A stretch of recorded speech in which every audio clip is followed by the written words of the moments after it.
squash some minions. Let's squash some minions. That's gonna be a tagline. We could also do let's squash some Ant-Man. I guess you can squash them both. Okay, we're gonna squash them both. That's not very snappy. Go whatever feels good. Whatever feels good. All right. I was All gonna right. say. Just gonna chase the feeling. All right. Hello and welcome to another weekly episode of the Agents of Helm podcast. I'm Joe, and I'm joined by my partner in crime today, Johanna. Let's squash some Ant-Man. Let's squash those Ant-Men. So, did you have a good weekend? I had a very movie filled weekend. Like I watched a ton of movies. I watched Minions, which we're gonna talk about, and then some older films like Spy, It's and not I really can't. older. Well, I mean, it's been well, no, it's been out of the theaters for a while, hasn't it? Huh, like a month, maybe? Oh my god, maybe. I'm totally like out of the loop. So yeah, Spy, and I saw Ex Machina, which is one of the best films I've seen this year. In fact, I think it's gunning for like one of like the best films I've seen. Period. It was really that good. It was great. Oh, and I watched the documentary about Scientology, which was kind of boring. So this was all movies all the time this Sounds like you had a weekend. fun-filled weekend. It was. It was. Fun-filled. It was How a about you? very yeah. And for you guys who don't know, Johanna, this is unusual that she has a movie-centric weekend. I'm proud of you. I'm Thank proud of you. you. Thank you. Yeah, Thanks. I on the other hand dropped the ball this weekend. I did not have a movie centric weekend. I did go see Ant Man, which we would discuss. But I did go to a WWE live event. Oh, hey. Yeah, I saw some wrestling. My daughter's crazy about it, doesn't it? She loves Dean Ambrose and Randy Orton and all that stuff. You wrestling fans, you know what I'm talking about. Me, I stick to the divas. I like me some Nikki Bella. Unfortunately, she was not there. I was very disappointed. But hopefully at the next, well, we definitely will go to another WWE live event, and hopefully she will be there with a slew of other WWE divas. They sound like great fun. I mean, I'm not really well versed in wrestling, but it just I mean, when I watch it and when I hear you talk about it, it just seems like so much fun. I'm telling you, I, I like I told you, I equate it to Comic Con. These like you go there and you see the fandom at Comic Con. It's so like it, the fans like believe in it and they love it. Uh, it's the same thing with wrestling. They show up, the fans show up, and they're like dressed like their favorite character, or they're wearing some kind of symbol of their character. They're walking around with championship belts, and I'm not talking about like just kids. I'm talking like full grown adults, like men, women, walking around with championship belts. I mean, it's a fun atmosphere. It's a crazy atmosphere, and these fans really get into it and they root for their I don't want to even say wrestler, their character, because these people are playing characters, right? And they root for them with all their heart. I mean, it's definitely entertaining and it's fun, and you will get your money's worth at a WWE live event. It's not that expensive, and you're gonna get 3 to 4 hours worth of entertainment. So now imagine when you went to see Minions and you paid and you got 3 to 4 hours of Minions. How would that make you feel? Nauseous. Nauseous. Nauseous and wanting to like a drill a hole in my head. So basically, people, you can tell Johanna was not all that excited to see Minions. So what? So tell me, so I'm guessing you didn't like it, obviously. No. Look, like I knew what I knew I wasn't expecting Inside Out or anything like that. I understood that, but I was expecting at least Despicable Me, and Despicable Me is a wonderful wonderful film. And but I I don't think it would have been my first choice, but it was raining and I had my baby, my daughter, and so we went in. And it's like 5 or 10 minutes in, I realized this is gonna be a boring ass film. And if this theater was only full of the parents of toddlers, their cell phones would be on. And they would be like surfing Facebook or something. Um, Basically, I'll give you a quick rundown of the plot as much as there was. Um, the minions have grown out of civilization. They were the first like creatures to walk the earth or whatever, and they have spent their entire lives looking for masters to serve. So they serve Napoleon, they serve some dude in Egypt, and they served a Tyrannosaurus Rex. Um, and they've all been really inept and not good at what they're doing. So they've lived in this ice cave for like thousands or hundreds of years, and they're bored. So this one named Kevin, and there's a Bob and a Stuart, they go out to try to find a new master. So they find Scarlet Overkill, who is she's voiced by Sandra Bullock. I don't know who the fuck voices the minions. It probably doesn't matter. It And doesn't matter. no, John Hamm does the voice of Scarlet Overkill's husband. I didn't notice because it was so boring. And they're trying to help her take over the world. And she's like very talented or whatever. And they end up getting into all sorts of mistakes. It was just boring. It was boring. My daughter said she liked it, but kind of with that weak nod, like I know that you took me to this movie, and I acknowledge that you did. Um, First of all, it's like and people are like, well, it's a movie with just gibberish. I'm like, no, actually, it sounded like Portuguese, and they had to add all of these English words so you would kind of catch on to what was happening. And that's the minion speaking, obviously, right? That's the minion speak. Yeah, it's like blah blah blah blah blah blah blah blah blah blah foot.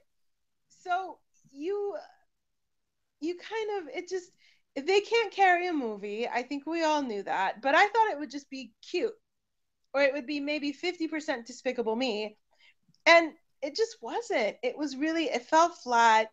Um, the characters were, I think Queen Elizabeth was the most interesting because they try to steal the crown jewels, and then that's the whole thing where Bob becomes the king and she's mad, and that's kind of what the last 30 minutes are like. Is like, they do something wrong accidentally, Scarlet Overkill gets mad, and on and on and on. In fact, there was a child of Viva's age sitting next to us, and at one point the dad says, you want to go? What do you mean you want to go? You don't like it? Come on, just sit for 5 minutes, 5 more minutes, you'll like it. And they didn't leave. And when we got up, the dad said, oh, so you fell asleep the whole time, huh? I felt like that 4-year-old, except that I couldn't fall asleep because I had my daughter. She didn't seem super excited. She told me, quote unquote, I said, do you like it? And she kind of nodded absentmindedly. But All she she said, knows is that she saw Minions. Yeah, that's it. She got to see Minions. I don't even think she's a Minions fan. Like, if it hadn't been raining, I probably wouldn't have taken her. She's seen Despicable Me. I think I'm more into it than she is. She's not, she's forgotten all about it at this point. It was not a memorable film. Hmm. So I'm guessing like the first, I guess the first two Despicable Me's, right? Steve Carell plays the villain, and I'm sure that's what sold the movie, right? I'm guessing. Oh, I, I'm I sorry. really never watched Despicable Me, to be honest, and but you get the idea that it's more about Steve Carell's character, the villain, and how and the minions are just at his disposal. And now in this movie, it seems like the minions are the story, and I'm guessing from what you're saying that the villains didn't really live up to what they should have. Well, see, here's the thing with Despicable Me and Despicable Me 2. Yes, they are Steve Carell all the time. The little girls are really cute. Like there's somebody does the villain, but it's really all about Gru, the character. But once in a while, you'd get these like interjections of hilarity from the minions, and that was really great too. Despicable Me 2, the main complaint from me at least is all of a sudden the minions started to take over, and it was like, separate minions, and they had personalities as opposed to like random minions.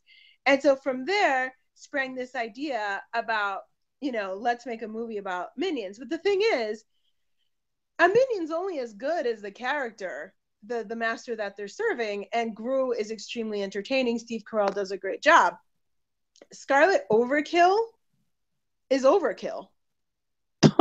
She's overkill. She does all these costumes. She gets more and more angry, and like she does more and more stuff to them, more and more stuff to the world. John Hamm's character is actually pretty cool. He's very like a groovy, hey, like he's supposed to torture the minions at one point, and he just kind of gives up, and they like have coffee or something. Yeah, like the villain falls flat. Gru appears at the end of the movie, and this is something that bothered me. Okay, this is 1968. They show the moon landing, and this is somewhere in between, because some of the other all the rest of the minions leave, and they travel, and they supposedly walk through like the fake moon landing set. Okay, so I'm sorry. So these minions are not the same minions from Despicable Me 1 and 2. Is that No, they are. They're they eternal are? minions. They're They're just younger? eternal. Yeah, they're eternal. Like they don't die.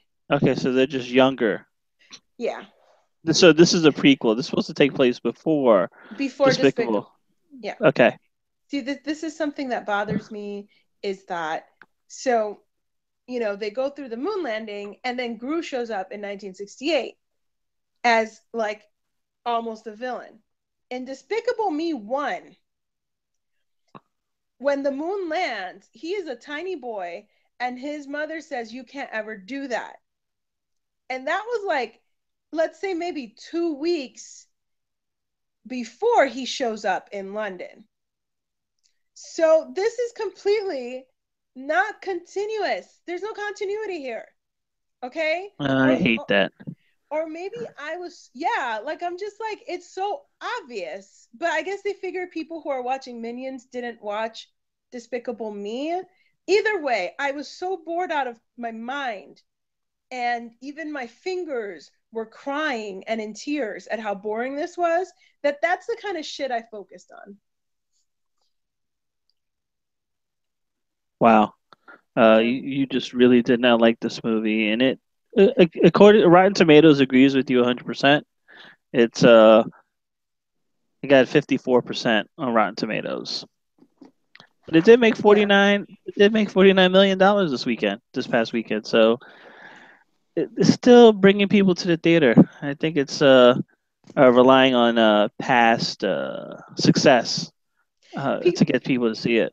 People love Minions. I've seen like fucking like Minion birthday cakes and Minion everything. Like people are into the concept of Minions. I don't think they will be after they see this movie, but If you ever go to Orlando, Universal Studios, you can get on Minion Mayhem. It's a pretty oh, good ride. really? It's a pretty good ride. Is it a At roller least, coaster? no. It's more like one of those rides where you just sit in your chair Hmm. and the movie screen just it moves and the chair moves along Oh, with you. oh, It's not you're not on a track or anything like that, but it feels like you're basically you're immersed and it feels like these things are really happening to you because the way the screen moves and the 3D glasses you're wearing. huh, It's actually pretty fun. My huh. daughter loved it. She did it like I don't know, like 5 times. Um, yeah. So Minions is a no go. You don't recommend uh, it, obviously. hell no. You know what? I recommend it if it's like a freebie in another Blu-ray set that you want, and then you can watch it at home. Like I would not recommend buying this on Blu-ray. It's not worth it. There are so many Despicable Me, or even Despicable Me 2, and you'll get really fun Minion stuff without like all this boring ass crap. Yeah. So well, don't even waste your time in the movie theater either. Don't waste your Yeah. time in the movie theater. Don't buy it on Blu-ray. Just wait for it to come on Fox to get Or, commercial breaks or or Netflix or whatever. yeah, like totally watch it on Netflix. Your kids are bored at home, just put on Minions. But you yourself personally, I think adults are not going to be feeling this. Well, I'm sure there'll be a Minions too. Yeah, unfortunately. All that said, I'm sure there will be a Minions too. And chances are you'll see that as well. Rainy day. It's got to Rainy come up days. at some point. Rainy days happen all the time, so Yeah. I'm sure you'll be in there for Minions too. Ugh. Fortunately for me, Johanna, I had a better weekend. We had a better movie weekend than you did because I got to see Ant-Man. And Ant-Man was awesome. Really? Awesome. Wow. Let I me say don't that know. one more time. Awesome. It just looks so pointless to me. It's about a fucking guy who runs around in an ant costume and On the surface, makes yes, that's what it makes looks like. Of himself course. On the tiny. surface, yeah, it looks like a guy who runs around with ants. So much more than that, Johanna. You got to give it a chance. So much more. So basically, the movie's about, well, everybody knows Paul Rudd is playing Scott Lang, who will become Ant-Man. Uh, and he plays an ex-con looking for a second chance. I mean, although the crime that he gets jailed for is an honorable one. He's like a Robin Hood. He steals from this company that stole from people, I believe. This company was making millions of dollars and it was treating people like crap, so he stole. And he it stole from people and he gave all the money back to the people. It's not like he kept it. So he is a good guy. He just did a bad thing. So he did some time. Uh so that's where we start off with Scott Lang. But the movie itself starts off in 1989, which is pretty cool. Starts off in 1989 with a younger Michael Douglas, or Michael Douglas with a ton of makeup, uh, playing Hank Pym, and he just like it starts out. He busts into this office. Howard Stark is there. We all know who Howard Stark is. He's the father of Tony Stark, who is Iron Man. Iron Man. There Do you go. do do Just do testing do. you, making sure you know. Is the same actor who played Howard Stark in like Agent Carter also playing him in Ant Man? No, no, no, no. Uh, It's John Slattery from what's that show that was Mad Men? AMC? Mad Men. Shut the Yeah, front door. yeah. It's perfect. He played. I think he played the older Howard Stark in was it Iron Man 2 or 3? Oh. He's played Howard Stark before. Um, Wow. and then we have Peggy Carter, and she's representing who's she representing? Agent Peggy Carter. Who is she representing? Shield? Shield, Shield, Look of at course. me. Look Look at at it, me. man. Two A for year two. a year ago I wouldn't have known all of this. Yeah, see what you learned Yeah. in a year. Yeah, I So we see. have Howard Stark, Peggy Carter for Shield, and some other people around. So basically, he says, "Hey, listen, I'm shutting down the Ant-Man program. I'm taking my suit. I'm not giving it to you guys. It's too dangerous." And he punches one of the guys in the face, and he takes off. And that's how the movie starts. And then it brings us to Scott Lang, who's getting released from prison, and his former cellmate, played by Michael Pena, picks him up. He And plays I a mean, cholo, yeah, he right? does, Oh which he God. does well. He's done it 50 million times, so Yeah. he's got it down packed. But Michael Pena, I have to say, was excellent. I mean, he was really funny in this movie because this movie is an action comedy. Well, more focused on the action, not but it's very funny throughout. And Yeah. Paul Rudd, we all know Paul Rudd. He's been around for like 20 years now. I mean, God, we just came up on the 20th anniversary of Clueless. Can you believe that? Yeah, I know. Um, Craze and balls. Paul Rudd, he looks like the sarcastic guy, funny guy. He's, seems like a charming, sarcastic, funny guy, right? And that's Yeah. that's basically what he is in Ant Man. He plays the Paul Rudd that you're used to seeing. Um, so basically, Hank Pym needs someone to to don the Ant Man suit because his ex protege, played by Corey Stoll, Hmm. um, is Corey Stoll. You may know him. He's the main guy in The Strain. Oh, the guy who got killed in House of Cards by a drug addict or Yes, something. Yeah. yes. Yeah.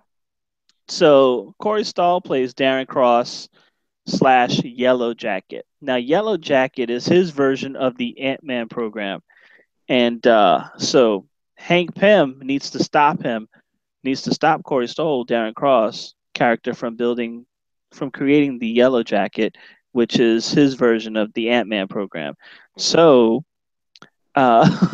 Hank Pym, Michael Douglas, enlists the help of Scott Lang to steal this technology. Uh, what's so funny is, Scott Lang is looking for. He's so desperate for a second chance. He gets fired from a Baskin Robbins because they find out about his prison time, and he runs across Hank Pym, and he wants this second chance, and he says to him, Hank says, "Yeah, I want you to come work for me." He said, "It's great, thank God I don't have to like steal or rob anybody." And he goes, "So what do you want me to do?" He says, "I need you to steal and rob something." so, um, so he enlists Paul Rudd because of his ability to steal, and he wants him to steal the Yellow Jacket. So pretty much the whole movie is them prepping Paul Rudd as Ant Man to get him, uh, prepping him, training him so he's able to steal this new technology. Now, along for the ride as well is Evangeline Lilly, who plays Hank Pym's daughter, Hope. Hmm. Um, Now she is already working with Darren Cross, and they work together at what used to be Hank Pym's company. So Hmm. she's helping develop the new Yellow Jacket, but she's like a double agent. She's reporting back to her dad, and she's helping her dad, Hank Pym, get get everything together so they can steal this technology and prevent it from ever getting out into the world. Uh, Also, in the midst here is Scott Lang. He has a daughter. So, his other thing here is to redeem himself in his daughter's eyes.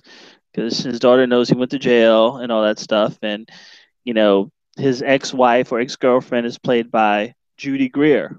Oh. Now, Judy Greer is having a slamming summer. If anybody's noticed, she's not only in Ant Man, she's in Jurassic World, Entourage, and Tomorrowland. She has And parts in all those movies. and in case you don't know who Judy Greer is, she played the assistant who gets the boob job in Arrested Development, who wants to get a Margaritaville in her Yes, mouth. yes, she Yeah, is. yeah. And Um, she also was in Jawbreaker. She plays Never saw Fern. that. Oh, you are missing out. It's like it's a dark teenage comedy. Rose McGowan is in it, and Rebecca Grayhart is in it, and then Judy Greer plays the gal who goes from being like a nerd to like being like a cool girl, Violette. It's I highly recommend Jawbreaker. It's great. Okay, we'll have to add it to the list. Add it to the list. All right, so Judy Greer plays his ex-wife girlfriend, and the advice that she gives Scott is, your daughter already loves you. Just try to be the hero that she thinks you already are. So that's like the kind of theme we have for Scott Lang. So he wants to be the hero that his daughter already thinks she is, and donning this Ant Man suit will hopefully allow him to be that, and he can change his life and redeem himself in the eyes of his daughter. And like I said, along helping him is not just Hank and Hope. You got Michael Pena playing Luis, and then you got Ti, of course, Ha. playing Dave. Um, who is a friend of Michael Pena's, and they're all along for the ride, helping train Scott Lang in various ways in the Ant Man suit. This movie has some similarities to Iron Man, I think. Um, in Iron Man, you had Tony Stark, creating the Iron Man suit, and you had the rival, well, not really his rival, but his father's best friend, who was trying to take over the company and create his own version of the Iron Man suit. Right? It's very similar here. You have Hank Pym, who created the Ant Man technology, and then you have his protege Darren Cross, who's taken over the company and is trying to create his own version of the Ant Man suit. So it's very similar. And the funny thing is, I forget who Jeff Bridges played. I forgot his character's name in Ant Man, but he's bald, and Corey Stoll is bald. I mean, come on, the similarities just keep coming. Um, and they have a tortured history together, which is the same thing as in Iron Man. But I think and you have Tony Stark and Paul Rudd, who basically play very similar guys, except the only difference is Tony Stark has tons of money and he's like super smart, but Paul Rudd is, they both have the sarcasm, the charm, the wit, uh, very similar. I found them to be very similar, and I love both of those movies, the very first Iron Man and this Ant Man movie. And they both have man in the title. So look at that. See? Similarities, Johanna. Similarities. But Ant Man is a very good movie. Not even good movie. It's not a very good movie. It's a great movie. It's awesome. Uh, I really recommend that you go see it. There are cameos of the Avengers in there. Well, not the Avengers, of an Avenger in there, because one of Scott's missions is to break into Avengers headquarters. I don't want to spoil too much, but he's going to meet up with an Avenger. Ooh, secret, Yeah, secrets. yes, going to meet up with an Avenger, and they duke it out a little bit. Um, so that was a very high point of the movie. It was like, what? He thinks he has to go to this because Hank Pym, obviously, he hasn't been around for like close to 30 years, and his intel, some of it is old. So he's like, yeah, they have a bunker up here, upstate New York. I need you to go there and get this piece of technology. And he's like, okay. And then when he parachutes out of the plane and he sees that it's not just a bunker, it has the big A on top, for Avengers.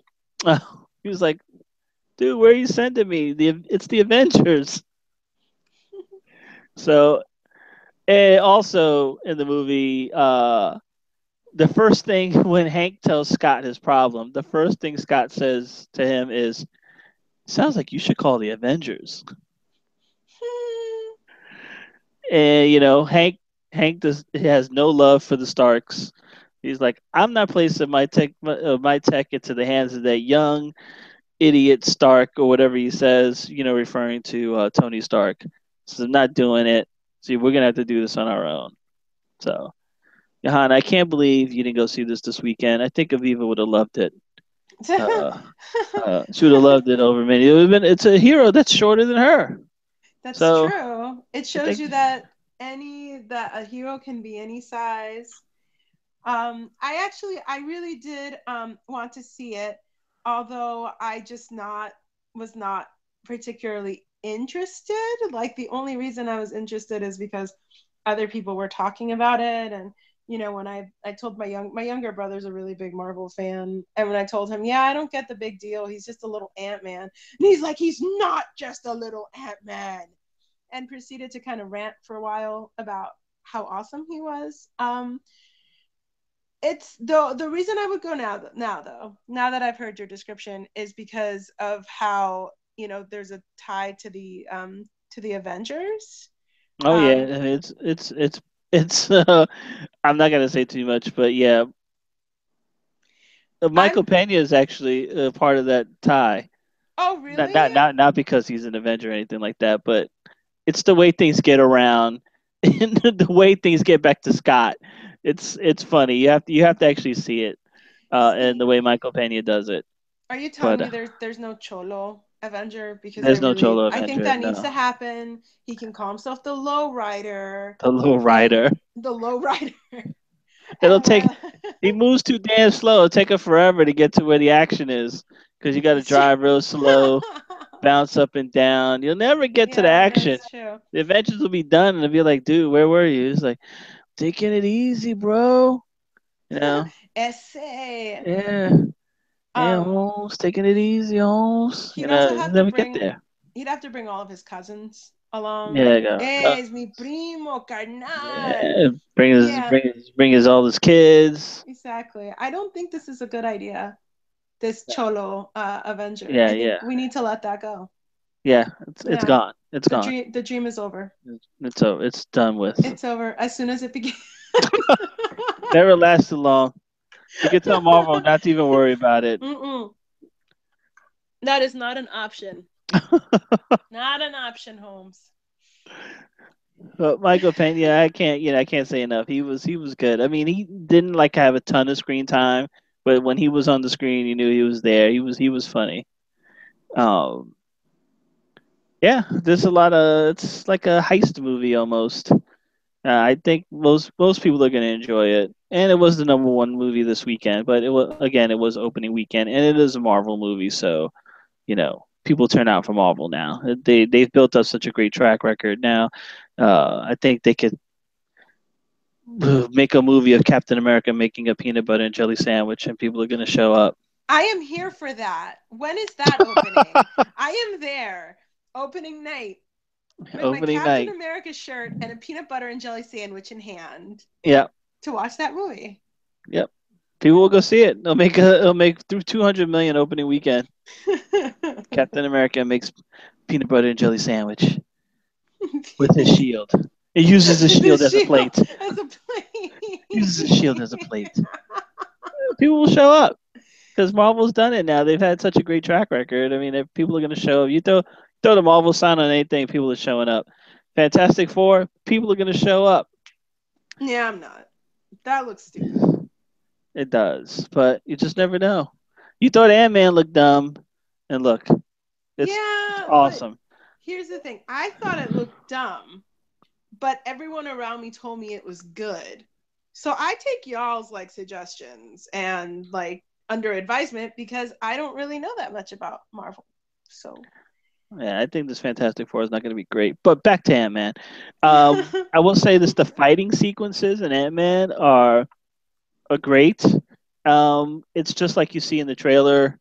I don't think I was spoiling anything. Like when he's fighting Yellow Jacket on the toy train. I love the fact that they don't hide. They're not trying to hide that they're on a toy train.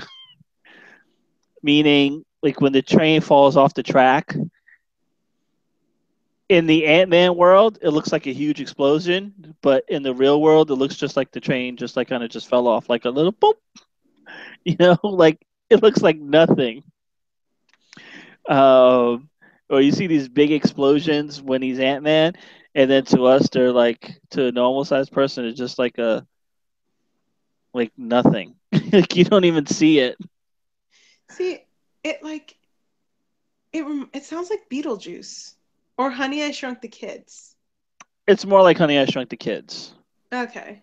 I would say more like Honey I Shrunk the Kids because there's a lot more insects, just like in Honey I Shrunk the Kids, and yeah, you see Ant Man trying to get along with his fellow ants, learning the different types of ants there are because that's important Mm-hmm. for missions, and he learns how to control the ants with his mind. Now that So sounds dumb, but it works. so he's an entomologist. He's Well, like an I amateur yeah, entomologist. I'm not saying he's no like he doesn't know the inside of the ant, but he knows the different ants and the roles they can play on in for his missions. Like That's the ants with wings, he gets on that, he flies there. Like you've seen it in the trailer. He's like he has like a little what do you call it? Like ant harness. And he's on top of the ant and they're flying the ant. And he's got the army ants, to help them, help him uh go into battle. And then you have the other ants who build bridges and stuff like that with their okay. bodies. It's Okay, pretty cool. so now that you've mentioned that this has like a straight up nerdy entomological aspect, I'm like 60% here for that. This I find interesting indeed. I think you should just go see it next weekend. I think You will so. not be disappointed. Uh, and it's not only me telling you this, your husband has told you this, that it was awesome. I am getting awesome from all sides, which isn't a Yeah, bad thing to get. So yeah, yeah, I'll probably, I'll check it out maybe some evening this week. yeah. And the end of the movie, and then and of course the extra scene that they always put in the credits, Hmm. the after credit or mid credit scene. The stinger Yeah, as a stinger, as you is will. Yeah, yeah. they put like a little, like I was so happy at the end, like I was getting a little welled up there, Johanna. I mean, like I had some water in my eyes. It was had some water in my eyes. I was so happy. and, Uh, and then Thanos came out. no Thanos, no Oh Thanos, wow. no connection to that kind of stuff yet. No, Oh, but it was like I was getting happy. I was like getting, the tear ducts were almost working there. wow. It's Now good. another reason for me to watch. Yeah. It's like what could It was make you leak tears? was tears. It didn't actually happen, but I could feel it Oh going there. no, don't I could lie. feel it. Don't lie. Don't lie. I Don't was lie. getting those happy. It was a joy. It was a joyful thing. You're just Uh, understating the tears that you shed. Do you need my bucket, sir? Do you need my bucket? Not yet. Not yet. Not Not yet. yet? Okay. All Not right. yet. Okay. It didn't make me. It didn't. I mean, although I felt great at the end of Ant Man, it didn't. It didn't. I didn't have the exact same feelings like when Guardians of the Galaxy ended, where I was like, oh my god, this was just like the most awesome thing I've seen all year. Uh, I didn't feel that way in Ant Man. It was awesome, but like it wasn't Guardians of the Galaxy awesome. But I still think it's like right up there. Um, and I think people, if you go see it, you're gonna love it. Well, I'm definitely gonna check it out myself. I feel like you've sold this movie very well. Congratulations. Like I definitely want to watch it now. Stop right now and go catch the Late Show. I can't stop right now. We're recording. Go see it this weekend. I tried to keep this as spoiler free as possible. Um, Usually that's not our MO. We just spoil the hell out of everything. But I know Malik hasn't seen it yet. Malik who didn't wasn't able to join us tonight. So again with Joe and Joe again. Uh, Malik hadn't seen it, so I know he's gonna listen, and I don't want to spoil the movie for him before he sees it. Yeah, like I mean, it sounds like And I don't want to spoil it for you either, because I know you hadn't seen it. it's a good point. So And I guess I will have to see it. now, if both of us had seen it, and we were talking about, we could have spoiled the hell out of it. But I guess it worked best for you, Malik, and the audience that we didn't spoil the hell out of it. So in a way, it was fortunate that I went to see Minions. No, because then we could have spoiled the hell out of it for everybody, even Malik. You know what? It's his fault he didn't see it. No. His fault. Poor Malik. Just talk smack about him. Yeah, that was it. Again, go see it. Uh, like I'm trying to see the other movie I do want to see that I didn't get an opportunity to see this weekend is Trainwreck. So hopefully a week from now I'll be able to talk about Trainwreck because I'm dying to see Amy Schumer and is it John? Was it John Hader? And of course John Cena and LeBron James in Trainwreck. It Really? looks like a really funny movie. Wowie. Yeah, I think you should see it too if you get a chance. I think you're gonna like it. There's too many things for me to see. I can't keep up. Hey, you watched like 3 movies this weekend. You could watch 2 next weekend. That's a good point. That Yeah, that that is a very good point. I could Ant-Man and chase this Trainwreck, again. Yeah, it's a double feature. double feature. Double feature. I think you can pull it off. I'm gonna try. I'm gonna chase this feeling. No, just like Yoda said, do or do not. There is no try, Yana. Just do it. Well, I will come back with a full report about these movies that I watched, especially Trainwreck. I don't know anything about Amy Schumer. All I've read are weird articles about how like she's a racist. Really? Yeah, that she makes like weird racist jokes. Apparently, like I don't know. Like I said, I've never like listened to her. But yeah, apparently like she's a racist and or she's said racist jokes and there was some like it's all like she was talking about how she was fat or like something about size acceptance and what was the third thing? Oh, she did a magazine shoot where she was like, you know, her breasts were naked but you couldn't see anything, and she was in bed with R2D2 and C3PO smoking. But like, I don't know anything about her. Just that stuff. With Just that just the stuff that you just mentioned. just that she's controversial and like she's really like it now. Yeah, she's the it comedy girl right now. So, this movie it's gotten great reviews. Looks pretty funny. I'm dying to see it. So, I love seeing comedy. I just want to go someplace and just laugh.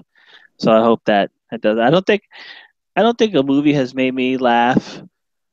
I mean, really, really hard since There's Something About Mary. So Wow. I'm hoping Trainwreck can do it. I mean, don't get me wrong. I've laughed at other movies, yeah, but I just remember seeing Something About Mary and just laughing like through the whole movie.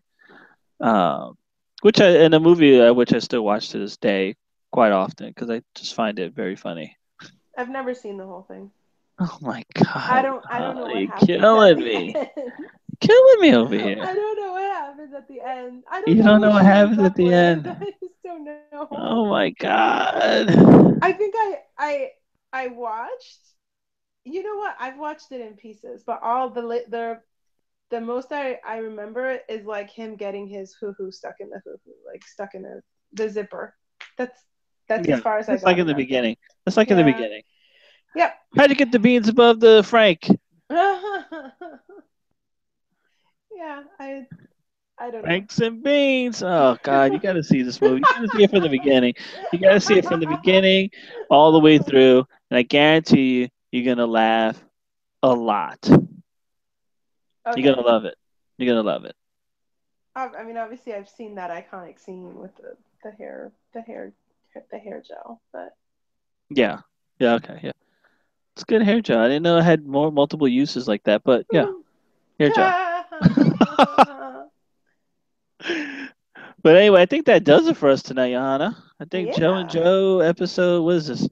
Episode 3 3. for us? Yeah. Yeah, JoJo episode 3. I think it's done. Dunzo, Dunzo. Dunzo. All right, so yeah, we're done. We're out of here. Thank you for joining us for another Agents of Helm weekly podcast. For Johanna, I'm Joe. You guys have a great day, and we'll see you next week. Frankenbeans, It's Franks and Baines. Franks and beans. I can't do it. I God, can't do it. have you seen my baseball? Oh my God. On that note, later.